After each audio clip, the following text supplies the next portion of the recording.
There we go. Was whether or not Bill Clark had gotten my message that there would be no in-house church today, and he is here. I'm trying to get my light going. I sit on the west side of my house, so in the early morning, the light is really intense on the east side, but in the afternoon, it's more over here. So I'll just lean forward and y'all can see me better. Yeah. Okay. Welcome everyone to the Fellowship of Spirit Sunday Zoom meeting here in Farmington, New Mexico. We welcome each and every one of you. I'm Ron Holloway, and I'll be your host today. So we are a fellowship of men and women who just try to promote love and to try to understand and help each other in our journey through life. So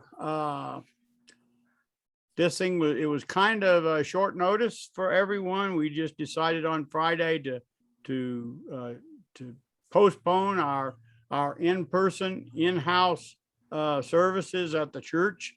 We just felt like the numbers and the severity of the town and the area warranted it. And we always try to err on the side of caution when it comes to the health of our members. You know, there's no need for, now that we have Zoom, there's no need to really push it to be in the church when we can still meet on Zoom. So here we are. I'm glad each and every one of you are here. There are nine participants today. And so Cynthia's with us, Margaret is here, Joyce is with us, John and his lovely wife, and Carol Littletree, Bill Clark, Gaia, who is Yvette from Colorado, is with us, and Don and Neva. And Lee and Sean are with us too. Lee and Sean and Carol, yes, they're all with us. So that's really good. So even though it says we have 9 participants, we actually have more people than that online. So we have, because the little trees all show up as one, but we know there's 3 of them, and Don and Neva show up as one, but we know there's 2 of them. So that's our big announcement, is there's no church, and I suppose we probably won't be meeting until further notice. Things are going to have to improve as far as the dangers of COVID, and as soon as they relax down to a level where we feel comfortable with it, we will be back in our building. That's our ultimate goal, is to be back in the building and having a hybrid meeting so that we can have our people who live far away on Zoom, as well as all of our people there, so that we can see each other and we can hug each other and have that intimate relationship that we so much enjoy. So Margaret is our speaker today. She will be giving us our main message. Let's see, we need someone to pray us to the beginning. Cynthia, would you give us an opening prayer? Absolutely.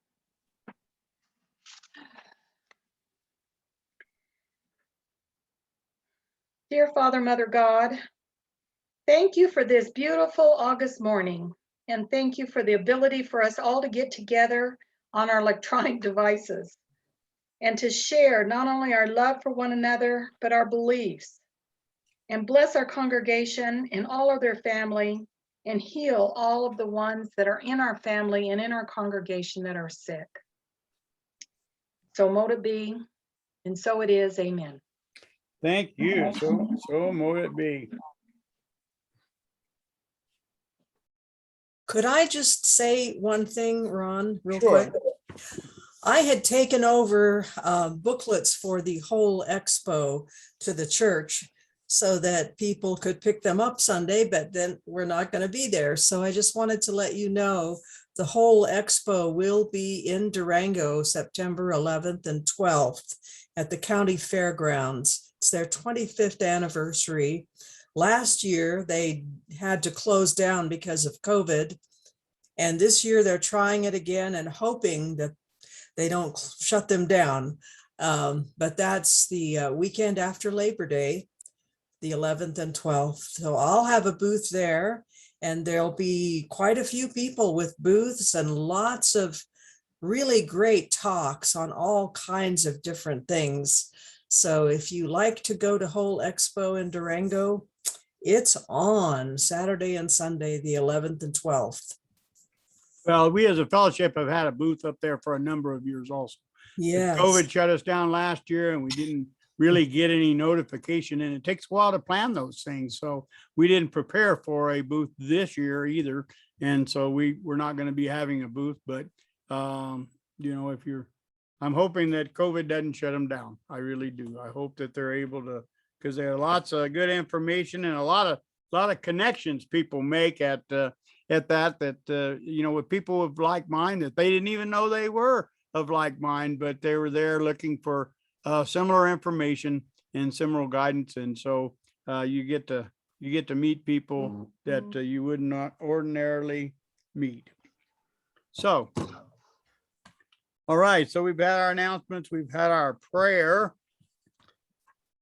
Unfortunately, we have no music for today. So like I say, we put this together really, really quick. Margaret was planning on talking at the church as well as playing music at the church. She was already all prepared, and we'd figured out how to do it. And but that all those plans fell by the wayside whenever we had to shut down. So we will just not have music today, but we will have a wonderful, wonderful message.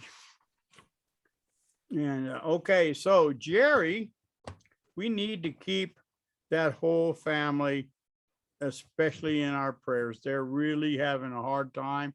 And Joyce brought to us today and shared that Jerry was in the hospital. I did not know she was in the hospital. I knew that she was feeling really bad, and I was hoping that, you know, she would go and get it checked out. She had not done anything except go get tested for COVID, and she did test positive. So now she's in the hospital. She's under a doctor's care, and she'll get some more medicine that she didn't have already. So I think it's a good thing that she's finally. Jerry's in the hospital with COVID. Yes. That's why they're shutting down these services. Bill? I'm online. I don't think, well, whatever, I don't know. I know you can't visit them when they're in the hospital. Yeah, no, I don't. They probably have shut the hospital down to visitation again because of the amount of COVID that's there. Had you heard that also, that Jerry was in the hospital, Bill?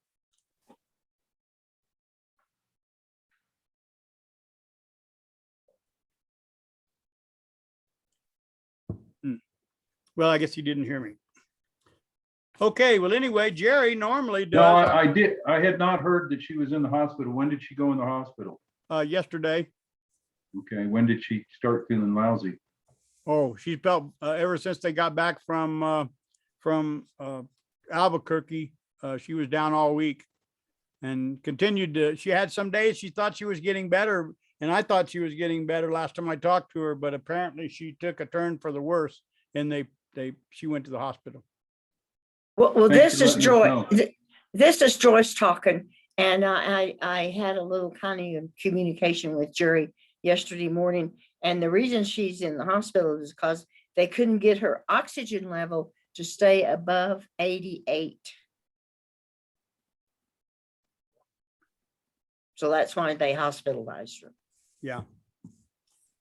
Yeah, I found out through all my trials and tribulations, if you're below 90, then there's possible brain damage because you're not getting enough oxygen to your brain.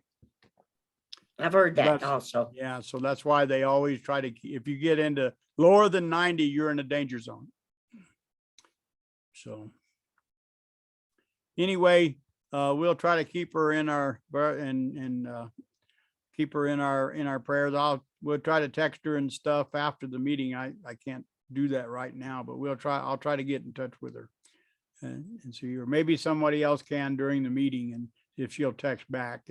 Joy said she'd sent her some texts and she apparently didn't feel like answering because she didn't answer Joyce. So, okay. Well, I grabbed up. So anyway, Jerry's not here to do our 5th Sunday spiritual reading. So I am going to do one. I grabbed my Round the Year with Emmett Fox. I don't know if any of you are familiar with Emmett Fox. He was an early New Thought type of person. He was very, very spiritual and very wise person. He published several books. But anyway, he had this Round the Year with Emmett Fox. He has a reading for every day, and I'm going to read today's reading. I have not read it, so we'll just see if it fits right in with Margaret's talk. Okay. The book of Genesis. Genesis means origin or beginning. And this is the first book of the Bible. It explains how things and conditions come into existence. Genesis deals with the creative power of thought. Guess what? It's what we were talking about this morning in our book study. The first section deals with generic thought. The second, the story of Adam and Eve, deals with specific thought, or how a person builds every condition that exists in his life.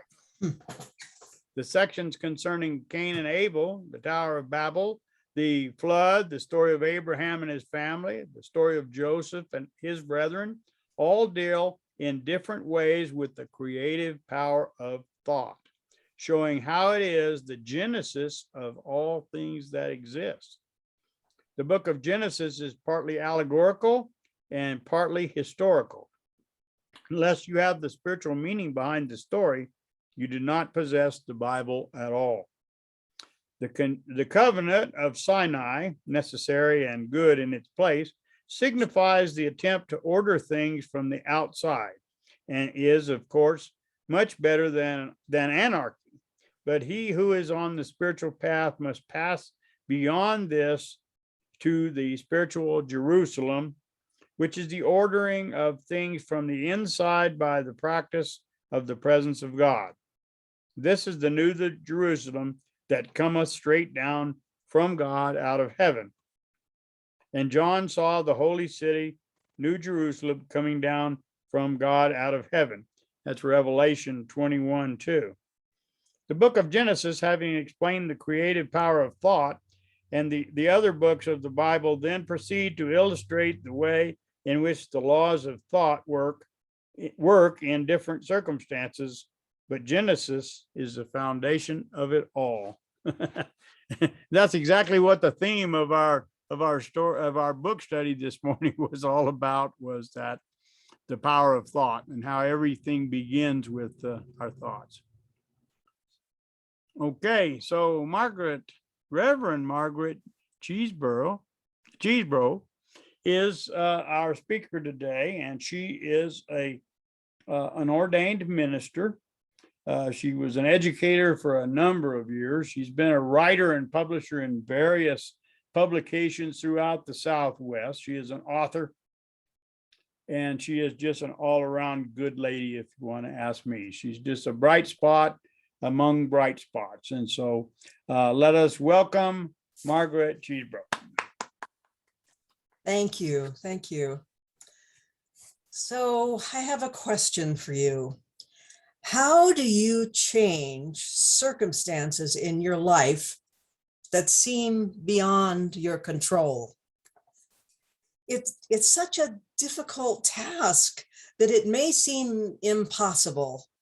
So why not turn away from it and focus on something else? If you're like me, you may worry over the situation, replay past events that led up to the problem, and sometimes blame yourself for it, or lay blame at someone else's feet. No matter how the problem started, constantly rehashing what happened leads nowhere good. So how do we do things differently? Can we really change circumstances in our lives that seem beyond our control? Can we make our thoughts work in our favor? I was faced with a situation like that not long ago, and some of you who are in Power of Eight will remember that I talked about this.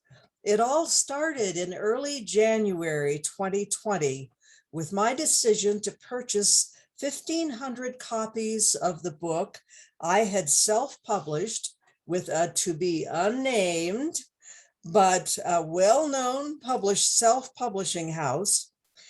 It seemed like a good decision at the time.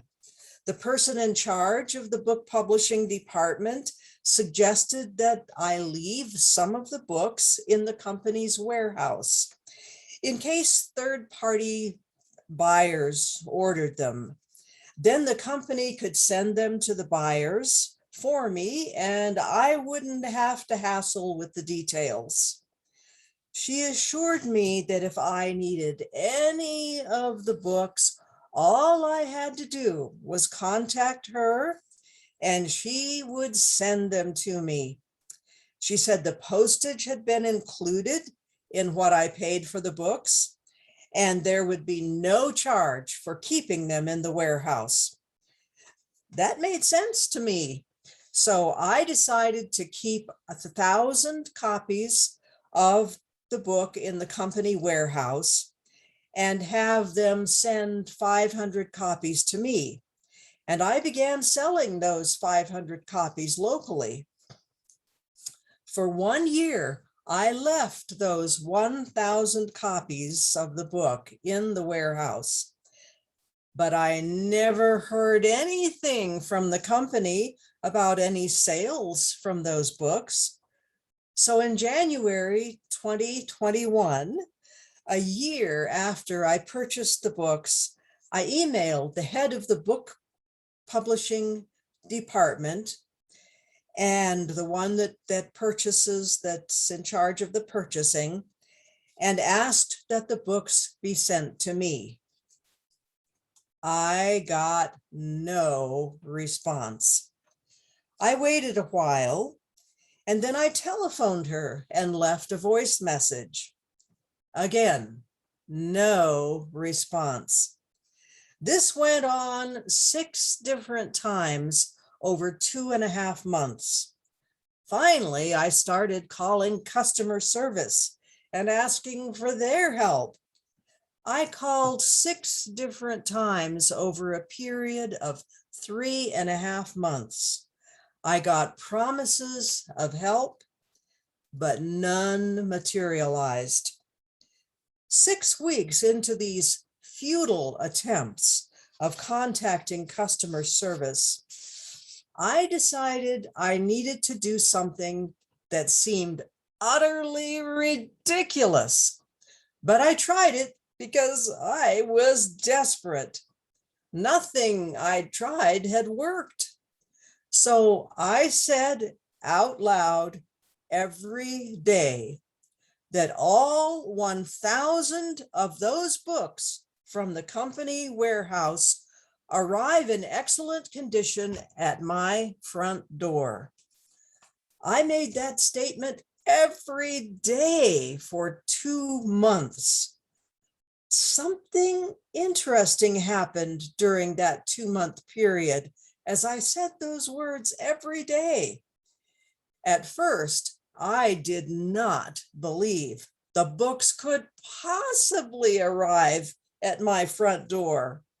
But over time, I began to believe it actually could happen.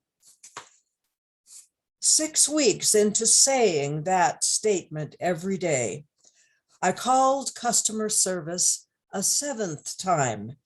During that call, the representative gave me the name of an upper echelon manager to email. She thought he could help me. None of my other emails or phone calls to people in the company had been answered, so I didn't expect any good results. But I wrote the email anyway, explaining everything, and sent it. I never heard back from him. But 2 weeks later, a local trucking company deposited all 1,000 of those books at my front door in excellent condition. Saying the affirmation every day for 2 months worked. I was ecstatic. Then I thought, if I got such good results with that, what other problems could I solve with that method? It seems like when one thing works, your faith builds up a little bit more and you think, boy, I could try it on something harder. So I have been trying it on something a little more challenging, and I'm looking forward to the day it materializes in the physical world. So even though this method had worked for me with the books, I wanted to understand more about why it worked so well. I began to look through The Science of Mind, written by Ernest Holmes, a huge book I'd read a few years ago. Maybe I could find in it some explanation for why the affirmation about my books worked. It didn't take long to find several quotes. One of them stated, "In metaphysical healing, we are conscious that we are dealing with a universal principle or law, which takes an impress of our thought and acts on it." I'll repeat that. In metaphysical healing, we are conscious that we are dealing with a universal principle or law, which takes an impress of our thoughts and acts on it. So the universal law was taking an impression of my thoughts and acting on them. Whoa, if I had said every day, "I'll bet the people at that company will never send me my books," that is the thought this universal law would have acted on. Whoa, am I glad I said something positive every day. In another part of the book, Ernest Holmes wrote, "Suggestions planted in the subconscious become memories and eventually tend to externalize in the body. The subjective mind takes our suggestions and tends to act upon them, no matter what the suggestions may be." Somehow during those 2 months, when I said every day, "All 1,000 of my books in the company warehouse arrive at my front door in excellent condition," the statement was planted more firmly into my subconscious mind, and it eventually materialized into the physical world.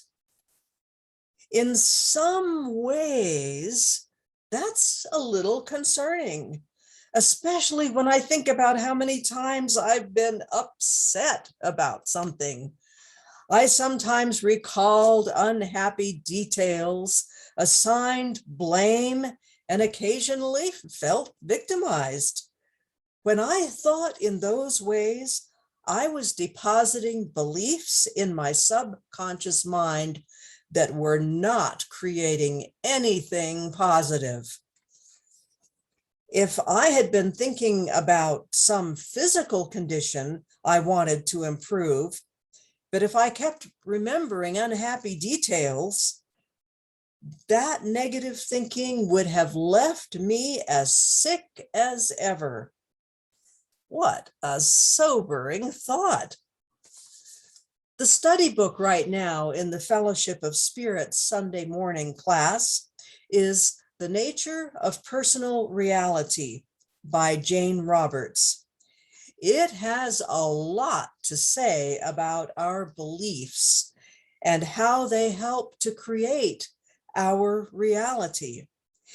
In it, I learned that diseases or other circumstances we don't want in our lives can be eliminated, but only if the beliefs behind those diseases and circumstances can be erased or altered.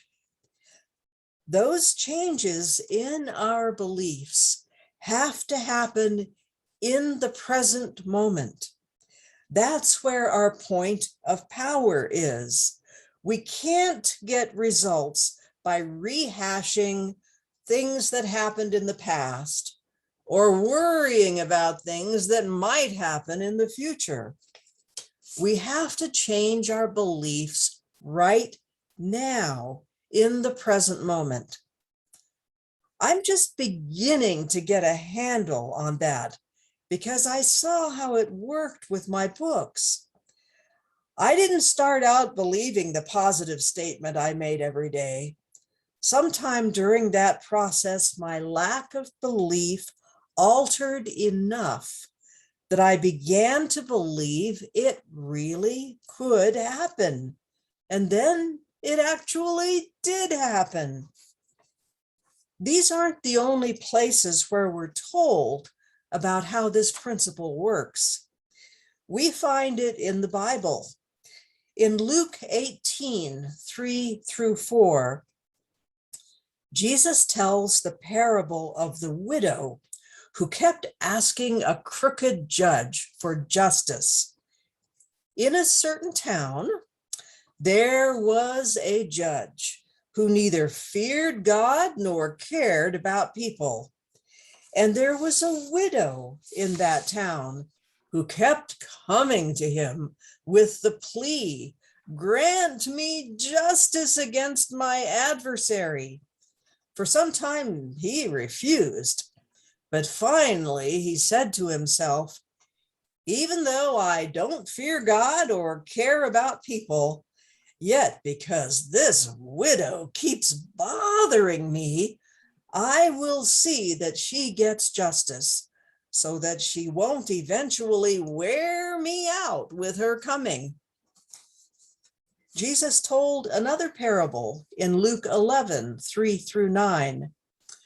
Suppose one of you had a friend, and that friend goes to him at midnight and says, "Friend, lend me 3 loaves of bread, because a friend of mine on a journey has come to me, and I have nothing to set before him." Then the one inside answers, "Don't bother me. The door is already locked, and my children are with me in bed. I can't get up and give you anything." I tell you, though he will not get up and give him the bread because he is his friend, yet because of the man's boldness, he will get up and give him as much as he needs. So I say to you, ask, and it will be given to you. Seek, and you will find. Knock, and the door will be opened to you. For everyone who asks receives. He who seeks finds. And to him who knocks, the door will be opened. One thing that's similar in both those parables is the boldness of both the widow and the friend. They didn't just ask once and then give up. They made their request over and over again. As I'm beginning to understand the universal law that Ernest Holmes was talking about, it too involves stating boldly what you want or need. That law takes a picture or makes an impression of our thoughts and acts on it. But we have to get to the place where we believe that what we're wanting will happen. We can make all kinds of affirmations and quote many different statements from A Course in Miracles or other helpful books.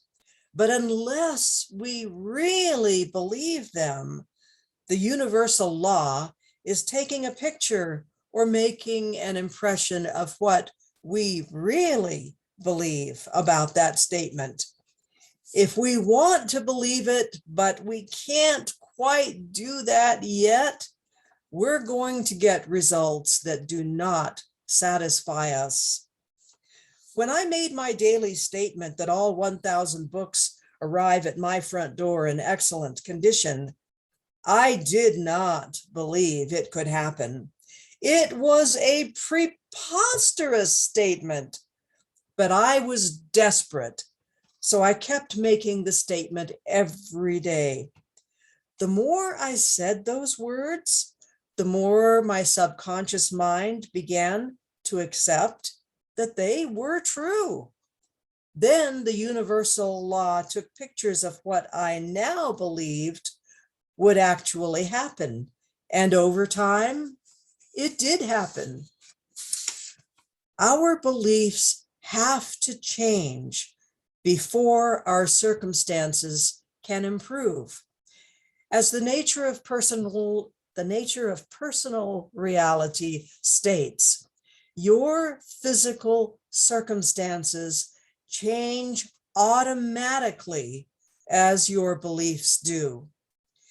Jesus' two parables emphasized that both the widow and the friend wanted something so badly that they continued to boldly state what they wanted. Often we must really want something pretty badly before we're willing to put in the time it takes to persistently state our desire. The more we keep stating it, the more our beliefs change, so that we really do believe that what we want is actually in the process of happening. Never give up. The universal law is very clear. Whatever our thoughts are, that's what the law will record and act on. Don't feel discouraged. Keep boldly stating what you expect to happen. Eventually, your belief will alter enough that the universal law takes a picture of that belief and acts on it. Then you will start to see changes happen in delightful and amazing ways.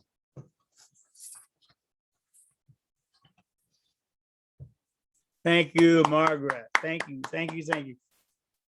We couldn't have been better if we'd have planned it, because we actually read that part in Personal Reality this morning.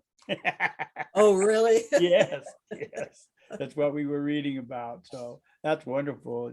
Sometimes though, you're right, though. Sometimes your book thing actually manifested fairly quickly. Sometimes it takes years for that stuff to manifest. Sometimes it takes a day or two, or it could happen instantly, I believe. But for you to have it happen in only about a few months was a testimony of your power of and persistence in thinking a positive outcome. So, does anybody have anything they'd like to say or to question Margaret about? Just unmute and go for it. Margaret, as always, a beautiful talk. I really enjoyed it. Thank you, Cynthia.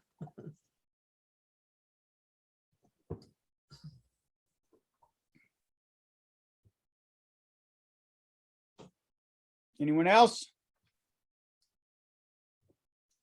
Well, I sent I sent a text to Jerry, but I have not received anything. Joyce, did you send something to her? I did, and I got a reply. Good. It says from Jerry, it says, breathing better, had tea, excuse me, breathing better, had tea and toast, setting up. It's a good morning. Love to all. No phone calls, please. So she is still in the hospital.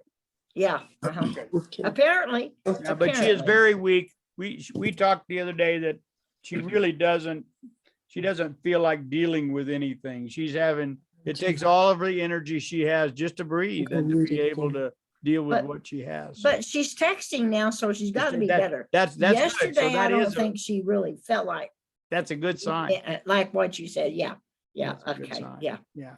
cool, I think- okay. I And, think- and Margaret, I'm gonna start saying things aloud. I used to do this a really long time ago. And like everything, we get out of the habit, but as you talked, I wrote down the things I'm convincing myself of. Coming up, I'll let you know. That's great. I think Carol was trying to say Yeah, something. Carol, do you have something? Thank you, Margaret. It really resonates with us too. Oh, And sometimes I have a feeling something's wrong and I pray we won't do it and the car will break down or something. So in a way, it's the same thing, I guess. Like we were going to go to Albuquerque and I didn't really want to go. And I kept thinking about it and our car broke down on us. And then I find out my granddaughter's got the COVID. If we would have stopped there. You would have been exposed, huh? Yeah, so it worked out. I can see where she's coming from. wow. Thank you, Margaret. Oh, you're welcome.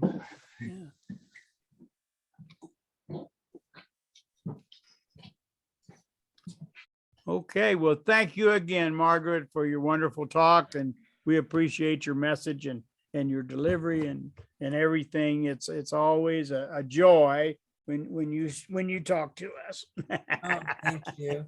Thank Thank you. you.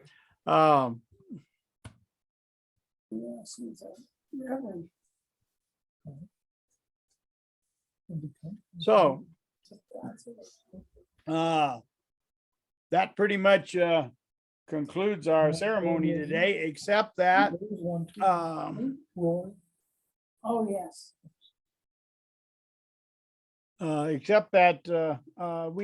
we will not be having a potluck next Sunday. Okay, well, we probably won't even be meeting at the church, but we canceled the potluck first, and then upon deeper reflection, we decided that it probably wasn't safe to meet at the church either. Anyway, whether we meet next Sunday or not at the church, we will not be eating together. We will not be having a potluck. We're going to put it off for another month and hope for next month. I do have a few booklets left of the whole expo. So if you want one, let me know and we'll communicate and try to figure out how I can get it to you. Okay. So Do you have them with you, or are they at the church? There are two at the church. I have a few with me that I could deliver to you, or however we figure out how to do it. Okay. So if you're interested in having a flyer about the Home Expo, get in touch with Margaret. And if you don't have her phone number, you can get in touch with me. I have it. If but she's willing to meet with you and give you that information if you need it and want it. Yes, for sure.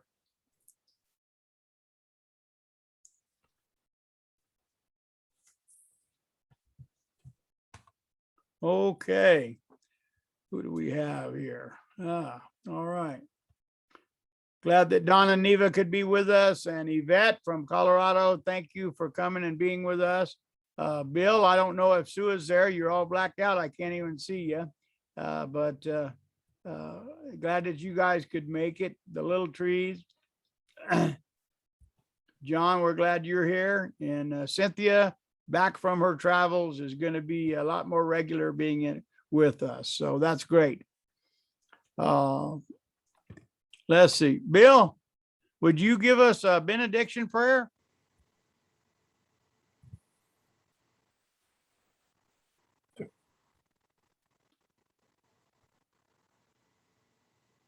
I guess he's not there. Hmm.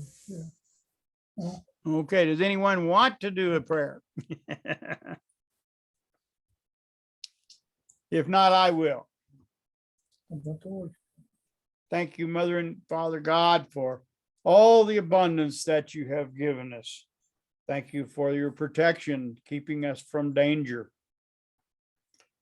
Help us to guard our negative thoughts and elevate our positive thoughts so that we may join with you in manifesting those good things in our lives and the lives of the people around us.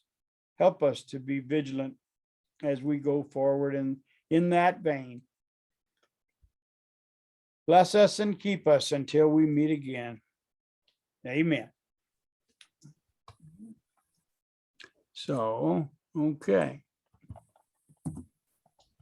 Ron, thank you so much for all your efforts to make this happen. No, I really appreciate all the time you devote for it. it is my pleasure and honor. You bet. I'm going to stop the recording.